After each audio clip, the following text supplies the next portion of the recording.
Bismillahirrahmanirrahim. Assalamualaikum warahmatullahi wabarakatuh. Adik-adik SMA, SMK, sekota Yogyakarta, selamat berjumpa lagi dengan saya Aisyah Indati.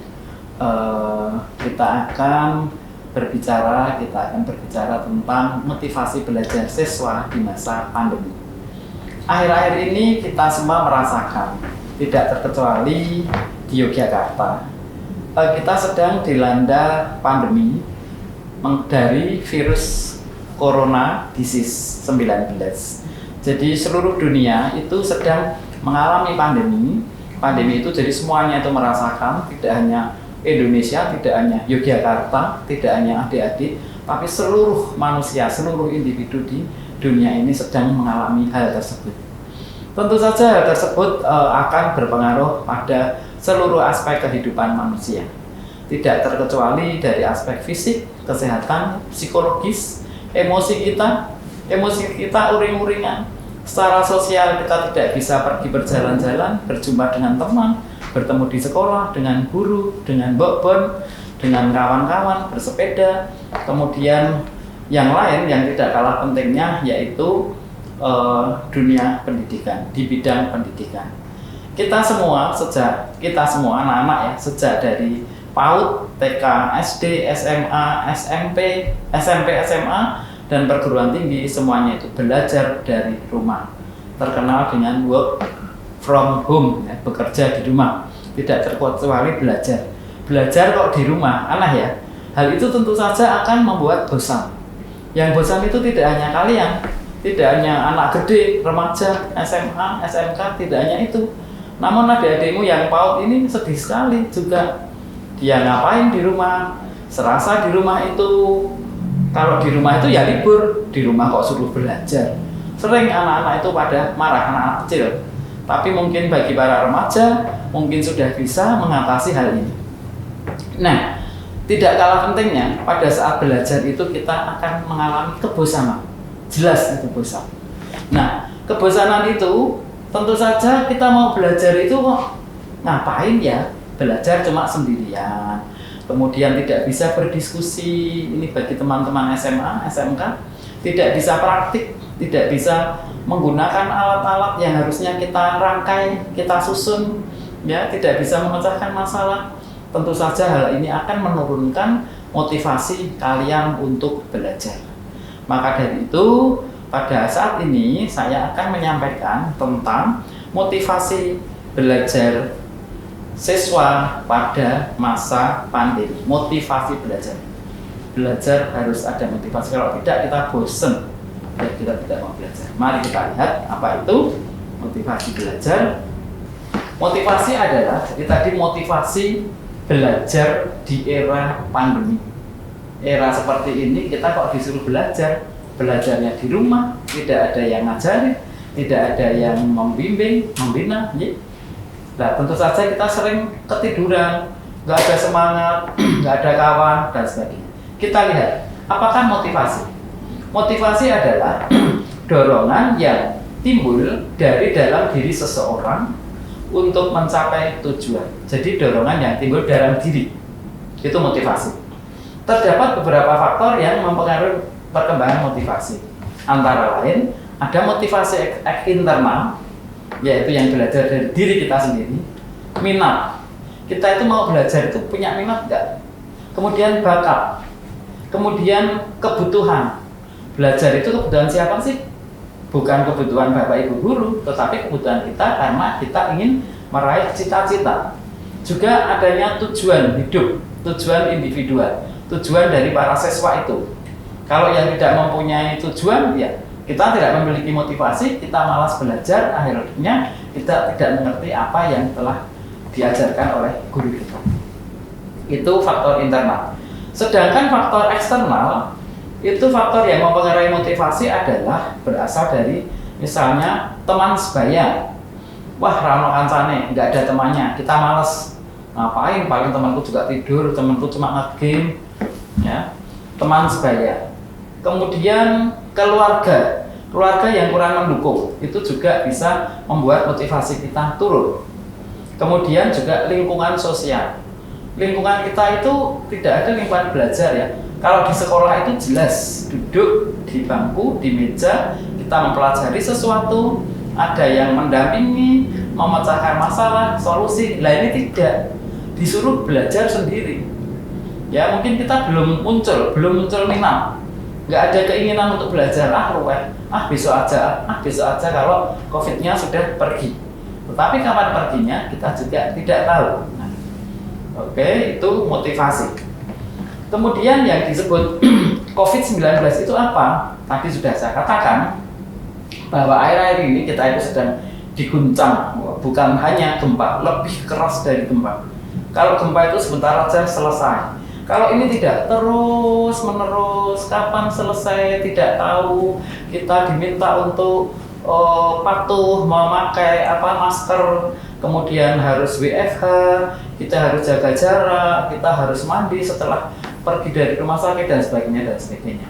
Nah ini COVID-19 ini begitu ganasnya ya, yang virus ini muncul pertama kali di China bulan Desember 2019 dan menurut WHO 2020 bahwa diumumkan bahwa COVID-19 ini sebagai pandemi. Pandemi itu apa? Pandemi itu adalah menyerang seluruh dunia, tidak hanya Indonesia, Yogyakarta, tapi seluruh dunia. Kalau adik-adik mendengarkan berita di radio, kemudian berita-berita dari TVRI dan sebagainya dari TV, itu semuanya menyebutkan bahwa dunia sedang dilanda pandemi. Kalau mendunia itu namanya pandemi, tetapi kalau hanya Yogyakarta saja namanya endemi. Ya, jadi kita sudah meluas. Nah ini yang sangat berbahaya sekali karena bisa menurunkan motivasi belajar manusia. Selanjutnya masih dikatakan bahwa COVID-19 ini tadi sudah dikatakan ya, menyebabkan kita semua manusia, semua individu itu bekerja di rumah. Work at home. Bayangkan kita harusnya bekerja di sana sini, bekerja di rumah. Waduh, ngapain? Pertama kali bingung. Banyak sekali orang stres, tidak hanya orang gede, anak gede, tapi anak-anak kecil TK SD itu juga sudah stres. Ya stres karena di rumah ngapain gitu. Nah, hal ini sangat berdampak negatif bagi kehidupan individu. Bahkan kita masalah ekonomi pun ikut terdampak. Mari kita lihat selanjutnya permasalahan yang dihadapi siswa, ya, yang bisa menimbulkan penurunan, yang bisa menyebabkan penurunan motivasi apa saja, yaitu adanya COVID-19, kemudian pengelolaan waktu. Tentu saja kalau kita di rumah itu sadar nggak sadar bangunnya siang, bangkong, nanti aja. Beda kalau kita sekolah, masuk jam 7, jam 5 udah bangun. Setelah sholat subuh, kemudian bersih-bersih, kemudian menyiapkan buku sekolah, mengulang pelajaran yang lalu berangkat. Nah itu ada motivasi, ada semangat. Sekarang tidak, kita sulit mengelola waktu. Ya, kita main game atau kita lihat berita-berita dari gadget, itu melihat berita-berita dari handphone, terus sampai kelupaan, tidurnya sampai terlambat bangun, bangkok. Kemudian ada kurang tanggung jawab terhadap tugas, karena kita merasa tidak di sekolah. Kalau di rumah itu disiplin kita itu jelas menurun. Kalau di sekolah tentu saja ada kontrol dari guru. Kalau di rumah siapa yang mau kontrol? Mungkin orang tua juga sibuk sendiri, semua orang ada di rumah, tapi mau ngapain masing-masing itu bingung. Nah, ini menyebabkan kondisi emosi menjadi kurang stabil, menjadi labil. Kemudian tuntutan tugas yang membebani. Tuntutan tugas yang membebani itu adalah misalnya tugas-tugas dari sekolah yang harus dikerjakan, kemudian harus dikumpul besok, padahal wifi-nya internetnya nggak nyambung, kuotanya habis lah. Ini juga akan membebani. Ya, kecanduan game dan kejenuhan. Jenuh. Kemudian orang tua tidak kalah pentingnya, tidak hanya siswa. Orang tua itu juga menghadapi permasalahan yang dihadapi oleh anak-anaknya, selain masalah yang dihadapi oleh beliau sendiri. Apa? Antara lain kecemasan terhadap kapan berakhirnya COVID-19. Kita bingung semuanya. dua minggu lagi, besok September, besok tahun depan 2021, 2000 ada yang menyebut 2024. Masya Allah, sekian tahun dari 2020 sampai 2024 berarti 4 tahun kita seperti ini, ya. Jadi adanya kecemasan karena adanya ketidakpastian di dalam kehidupan ini. Ini orang tua menghadapi seperti itu. Kondisi ekonomi yang tidak stabil. Sekarang apa-apa mahal. Sekarang banyak sekali jualan online, murah, saya antar dan sebagainya. Ini sudah biasa sekarang. Kemudian masalah lagi yang lain, ketidakpatuhan terhadap peraturan yang diberikan oleh pemerintah. Ketidakpatuhan terhadap peraturan yang diberikan. Seharusnya memakai masker, dia tidak memakai. Seharusnya memakai face shield, dia tidak memakai. Seharusnya cuci tangan, dia menganggap enteng, menganggap mudah, menganggap itu hal biasa. Ya, itu juga merupakan masalah. Kemudian anak itu sulit belajar di rumah, walaupun di rumah itu merdeka ya. Mungkin bahkan nggak mandi pun bisa belajar sambil makan bisa juga. Namun ini anak itu sulit, yang namanya belajar itu ya duduk di sekolah. Kemudian mungkin juga anak kecanduan game, variasi gaya belajar ini juga membingungkan ya, variasi gaya belajar. Sulit menerima nasihat dari orang tua untuk tidak beraktivitas di luar rumah. Wah, ini anak-anak ini di lingkungan tempat saya tinggal itu banyak sekali anak sepedaan. Wah, menurut beliau mungkin ya, kalau sudah memakai masker itu sudah aman-aman saja, namun juga belum tentu. Nah, ini permasalahan dihadapi orang tua ya, kecemasan. Kemudian kalau kita lihat kebutuhan dasar remaja itu ada kebutuhan fisik, psikologis, sosial, harga diri, dan aktualisasi diri. Nah, pada masa COVID, kalau kebutuhan fisik itu sandang, pangan, papan ya ini. Nah, sandang, pangan, papan, berpakaian, kemudian papan, tempat. Nah, ini kita semuanya belajar di rumah. Nah, ini juga bisa membuat stres. Kemudian kondisi psikologis, rasa nyaman, rasa aman. Kita belajar di rumah itu tidak nyaman.